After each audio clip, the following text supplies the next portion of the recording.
நாம் இந்த பதிவில் பெயர்ச்சி அடையும் குரு பகவான் உங்கள் ராசிக்கு என்னென்ன சுப மற்றும் அசுப பலன்களை தரப்போகிறார், அதற்கான பரிகாரம் என்ன என்பதனை பற்றி விரிவாக காண்போம். உங்கள் வாழ்வில் வளமும் நலமும் செல்வ செழிப்பும் பெற எல்லாம் வல்ல இறைவனை உளமாற வேண்டி விரும்பி கேட்டுக்கொள்கிறேன். ஒருவரின் ஜாதகத்தில் எந்த கிரகம் உங்களுக்கு சாதக பலன் தருதோ இல்லையோ, ஆனால் குரு கிரகத்தின் நற்பலன்களை கொண்டவர்கள் சிறிது கஷ்டத்தை சந்தித்தாலும் வாழ்க்கையில் முன்னேறி விடுவார்கள்.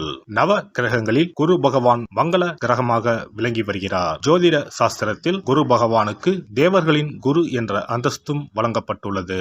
இவர் நல்ல பலன்களை அளிக்கும் கிரகமாக கருதப்படுகிறார். திருமணம், மகிழ்ச்சி, குழந்தைகள், நல்ல அதிர்ஷ்டம், அறிவு, கல்வி, பேச்சாற்றல், மரியாதை, நல்ல ஒழுக்கம் ஆகியவற்றுக்கு இவர் காரணியாக உள்ளார். ஒருவரது ஜாதகத்தில் குரு பகவான் நல்ல இடத்தில் இருந்தால் அவர் வாழ்வில் மிகுந்த மகிழ்ச்சியையும் செழிப்பையும் பெறுகிறார். அவர் வெற்றியின் உச்சம் தொடுவதை யாராலும் தடுக்க முடியாது.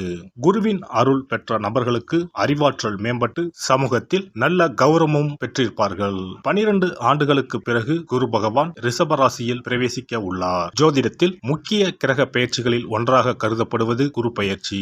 இந்த ஆண்டு குரு பெயர்ச்சி 2024 மே 1ஆம் தேதி நடக்க உள்ளது. குருவின் அமைப்பும் குருவின் பார்வையும் எப்படிப்பட்ட பலனை அள்ளித்தரும் என்பதை தெரிந்து கொள்வோம். கால சக்கரத்தில் தனுசு, மீன ராசிகளுக்கு அதிபதியான குரு பகவான் தற்போது மேச ராசியில் சஞ்சாரம் செய்து வருகின்றார். இவர் 2024ஆம் ஆண்டு மே மாதம் 1ஆம் தேதி நண்பகல் 12:59 மேச ராசியில் உள்ள கிருத்திகை 1ஆம் பாதத்தில் இருந்து ரிஷப ராசியில் உள்ள கிருத்திகை 2ஆம் பாதத்திற்கு பெயர்ச்சியாக உள்ளார். குரு பெயர்ச்சி பெறும் ஸ்தானத்தை விட குருவின் 5, 7, 9ஆம் பார்வை பெறக்கூடிய ராசிகள் மிகவும் சிறப்பான பலன்களை பெற்றிடும் என்பது ஜோதிட விதி. 2024ஆம் ஆண்டில் நடக்கும் குரு பெயர்ச்சியின் தாக்கம் அனைத்து ராசிகளிலும் இருக்கும். எனினும் சில ராசிகளுக்கு குருவின் இந்த மாற்றம் பலவித நற்பலன்களை அளித்தரும். இவர்கள் எடுத்த காரியங்கள் அனைத்திலும் வெற்றி பெறுவார்கள். நீண்ட நாட்களாக நடக்காமல் இருந்த பல விஷயங்கள் குரு பெயர்ச்சிக்கு பிறகு வெற்றிகரமாக நடந்து முடியும். இவர்களுக்கு அதிர்ஷ்டத்தின் ஆதரவு முழுமையாக இருக்கும். இந்த குரு பெயர்ச்சியானது ஒரு சில ராசிக்காரர்களின் வாழ்வை புரட்டி போட போகிறது. துரோகத்தால் பிரிந்த கணவன் மனைவி, சகோதர சகோதரி உறவு ஒன்று சேர போகிறது. நட்பு என்னும் நஞ்சால் உங்கள் உறவை பிரித்த துரோகியை இனம் கண்டு உண்மையான உறவு யார் என்பதனை அறிந்து கொள்வீர்கள். நஷ்டம் மட்டுமே பார்த்த வியாபாரிகள் திடீர் லாபத்தை அடைய உள்ளீர்கள். திடீர் லாட்டரி அடித்தது போல லாபம் இரட்டிப்பாகும். சனி பார்வையினால் ஏற்படும் காம சிந்தனைகள் இந்த குரு பெயர்ச்சியினால் சரியாகும்.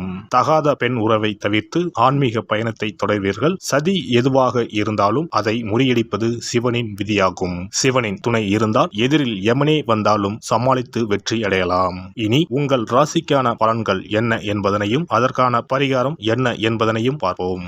ரிஷபராசி அன்பர்களே, சுக்கிரனை ஆட்சிநாதனாக கொண்ட ரிஷபராசியில் கார்த்திகை, ரோகிணி, மிருகசிரிடம் ஆகிய நட்சத்திரங்கள் உள்ளன.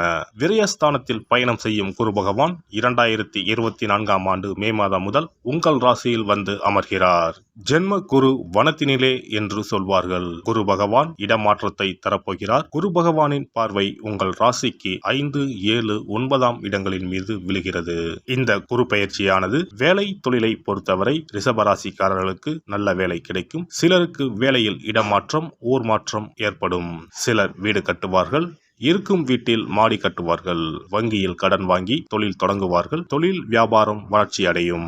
சித்திரை மாதத்திற்கு பிறகு அரசு வேலையில் இருப்பவர்கள் சட்டத்திற்கு உட்பட்டு செயல்படவும், இல்லாவிட்டால் சிறைச்சாலை வரை செல்ல வேண்டியிருக்கும். குரு பகவானின் பார்வை ரிஷபராசியில் இருந்து கன்னி, விருச்சிகம், மகரம் ராசிகளின் மீது விழுகிறது.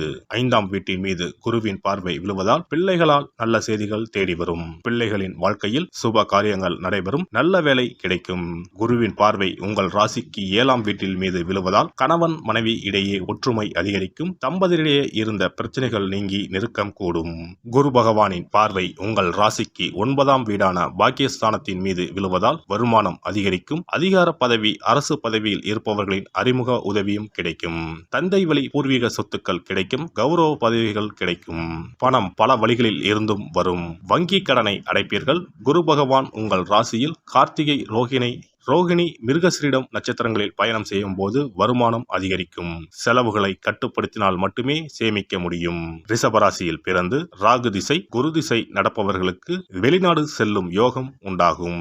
ஜென்ம குரு சிலருக்கு இருக்கும் இடத்தை விட்டு வேறு இடத்திற்கு இடமாற்றத்தை தருவார். பதவி உயர்வுடன் கூடிய சம்பள உயர்வும் கிடைக்கும். அலுவலகத்தில் மேல் அதிகாரிகளின் ஆதரவு கிடைக்கும். உடல் ஆரோக்கியத்தில் கவனமும் அக்கறையும் தேவைப்படும். பெண்களுக்கு முக்கியமான வேலைகளில் தாமதம் உண்டாகும். வீண் பிரச்சனைகளை கண்டால் ஒதுங்கி சென்று விடுவது நல்லது. அரசியல்வாதிகளின் பெயர் புகழுக்கு களங்கங்கள் உண்டாகும். உடன் இருப்பவர்களே வீண் பிரச்சனைகளை ஏற்படுத்துவார்கள். பேச்சில் நிதானத்தை கடைபிடிப்பது நல்லது. எதிர்பாராத பயணங்களால் அனுகூலம் ஏற்பட்டு மன நிம்மதி உண்டாகும். அலைச்சல்கள் அதிகரிக்கும். கலைத்துறையினர் எதிர்பார்க்கும் வாய்ப்புகள் வந்து சேரும். தொழிலில் போட்டிகள் அதிகரித்து உங்களுக்கு கிடைக்கக்கூடிய வாய்ப்புகளை பிற கலைஞர்கள் தட்டிச் செல்வார்கள்.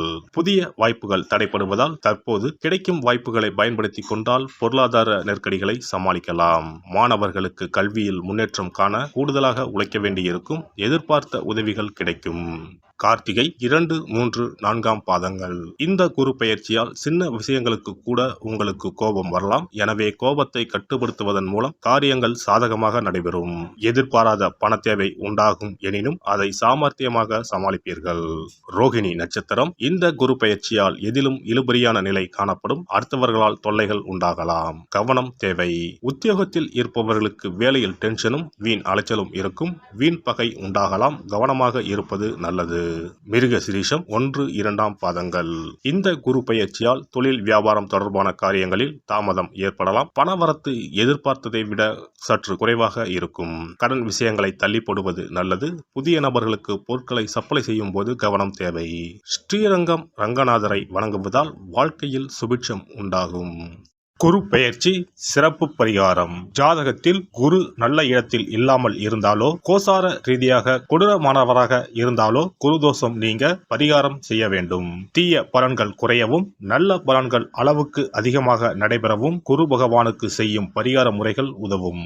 வியாழக்கிழமை தோறும் தட்சிணாமூர்த்தி வழிபாடு செய்வது சிறப்பான பலன்களை கொடுக்கும். வியாழன் அன்று குரு ஓரையில் நல்ல நேரத்தில் குருவிற்கு உரிய கோலத்தை வடகிழக்கு திசையில் கோலமிட்டு அதன் மேல் முல்லை மலர்கள் பரப்பி குரு எந்திரத்தை வைத்து அதற்கு முல்லை மலர் சூட்டி சந்தன பொட்டிட்டு பொன்னிற தட்டில் கொண்டை கடலை வைத்து தூப தீபம் காட்டி குரு காயத்ரி மந்திரத்தை 108 முறை மன ஒருமையுடன் கூறினால் குருவால் ஏற்பட்ட தீய பலன்கள் விலகும். நல்ல பலன்கள் மேலும் மேலும் அதிகரிக்கும். வியாழக்கிழமை அன்று வீட்டில் நெய் தீபம் ஏற்றி வழிபடுதல். குருவுக்கு உரிய வஸ்திரம் தானியம் கொண்டு வழிபடுதல் நல்லது. வியாழன் அன்று குரு பகவானுக்கு சிறப்பு அபிஷேகம் செய்து மஞ்சள் நிற ஆடை அணிவித்து புஷ்பராகம் வெண் முல்லை மலர்களால் அலங்கரித்து குருவுக்கு உரிய மூல மந்திரத்தினை ஓதி வணங்கி வர குரு கிரக தோஷம் நீங்கும். மஞ்சள் நிற ஆடையை உடுத்துவது, புஷ்பராக மணியை அணிவது, மஞ்சள் நிற ஆடை, கடலை, தானியம் ஆகியவற்றை தானம் செய்வது, வியாழக்கிழமைகளில் விரதங்களை மேற்கொள்வது ஆகியவற்றால் குருதோஷ பரிகாரங்களை செய்யலாம். உங்களால் முடிந்த அளவிற்கு ஏழை எளியோருக்கு தானம் தர்மம் செய்தால் வாழ்க்கையில் அமைதி கிடைக்கும். தினந்தோறும் அல்லது வாரத்தில் ஒரு முறையாவது பசுமாட்டிற்கு அகத்திக்கீரை, அருகம்புல், வாழைப்பழம் போன்றவற்றை உணவாக கொடுத்து வருவது ஜாதகத்தில் இருக்கின்ற குரு பகவானின் நிலையை மிக விரைவில் வலிமைப்படுத்தக்கூடிய ஒரு சிறப்பு பரிகாரமாக கூறப்படுகிறது. ஜாதகத்தில் குரு வலிமை இழந்திருக்கும் நிலையில் வியாழக்கிழமைகளில் அவருக்கு உரிய மஞ்சள் நிறத்தில் இருக்கும் லட்டுகளை வாங்கி தட்சிணாமூர்த்திக்கு நைவேத்தியம் செய்து கோவிலுக்கு வரும் பக்தர்களுக்கு வழங்குவதும் மங்களகரமான மஞ்சள் நிற பொருட்களை பிறருக்கு தானம் கொடுப்பதும் சிறந்த பரிகாரங்களாகும். குரு பகவானின் பரிபூர்ணமான அருள் கிடைக்க கோவில்களில் நடைபெறும் யாக பூஜைகளுக்கு தேவையான பொருட்களை வாங்கி தரலாம். ஒரு முறையாவது ஆலங்குடி சென்று குரு பகவானை வழிபாடு செய்து வாருங்கள். அல்லது தஞ்சாவூர் அருகே இருக்கக்கூடிய திட்டைக்கு சென்று ராஜகுருவாக இருக்கும் குரு பகவானை வணங்கினால் மலையளவு இருக்கக்கூடிய கஷ்டங்கள் கூட கடுகளவு குறையும். குலதெய்வ வழிபாடு நன்மை பயக்கும். முடிந்தால் மாதம் ஒரு முறை குலதெய்வ கோவிலுக்கு சென்று வழிபட்டு வருவது நல்லது. ஒரு முறை திருச்செந்தூர் சென்று முருகப்பெருமானை வழிபட்டு வந்தால் இந்த குரு பெயர்ச்சி சிறப்பான பலன்களை தரும். உங்களின் வாழ்க்கையில் பொருள் ஈட்டும் முயற்சிகள் அனைத்தையும் வியாழக்கிழமைகளில் தொடங்குவதும் நல்ல பலனை கொடுக்கும். குறிப்பாக வியாழக்கிழமைகளில் வருகின்ற ஏகாதசி தினங்களில் நற்காரியங்களை தொடங்கினால் நன்மைகளை பெறலாம். வியாழக்கிழமைகளில் தங்கள் சக்திக்கு இயன்ற அளவில் அன்னதானம் செய்வது குரு பகவானின் நல்லருளை உங்களுக்கு பெற்றுத்தரும். அன்னதானம் செய்வதன் காரணமாக உங்கள் ஜாதகத்தில் இருக்கின்ற குரு கிரக தோஷங்கள் நீங்கி குரு கிரகத்தை பலப்படுத்தி உங்கள் வாழ்க்கையில் நீங்கள் விரும்பிய பலன்கள் தங்க தடையில்லாமல் கிடைக்கச் செய்யும். எல்லாம் வல்ல இறையருளால் நீங்களும் உங்கள் அன்பு குடும்பமும் உடல் நலம், நீளாயுள், நிறை செல்வம், உயர் புகழ், மெய்ஞானம் ஓங்கி வாழ்க வளமுடன். இந்த வீடியோ பதிவு உங்களுக்கு பிடித்திருந்தால் லைக் பண்ணுங்க, கமெண்ட் பண்ணுங்க, ஷேர் பண்ணுங்க, மறக்காம சப்ஸ்கிரைப் பண்ணுங்க, பக்கத்துல இருக்கிற பெல் பட்டனை கிளிக் பண்ணுங்க. நன்றி, வணக்கம். ஓம் நமச்சிவாய, சிவாய நம.